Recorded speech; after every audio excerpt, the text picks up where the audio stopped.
I forgot my math button and my homework on my kitchen table again.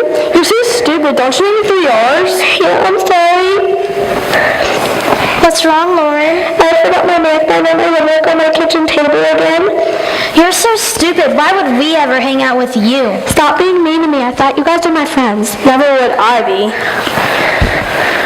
What is bullying? Bullying is when you are teased by someone else more than once. Bullying happens every day to kids. There are different types of bullying, like verbal, physical, and cyber and emotional. Physical bullying is a serious problem, not affecting the victim, but also the bully. Parents, other concerned adults, and students aren't aware of how dangerous physical bullying can be.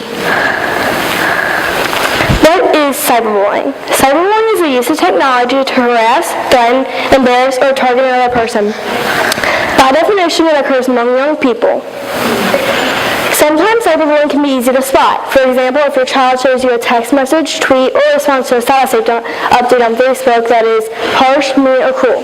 Other acts are less obvious, like impersonating a victim online or posting personal information, photos, or videos designed to hurt or embarrass another person. Some kids report that a fake account, web page, or online person has been created with the sole intention to harass and bully. Cyberbullying also can happen accidentally. The impersonal nature of text messages, IMs, and emails make it very hard to detect the sender's tone. One person's joke could be another person's hurtful insult. Nevertheless, a repeated pattern of emails, text messages, and online posts is rarely accidental. Many kids are bullied every day, and it happens every year. There are a lot of kids that are bullied a year, which is about 77% of the world. About 7% of kids are bullied a day, and about 25% are bullied a week, and about 50% are bullied a month.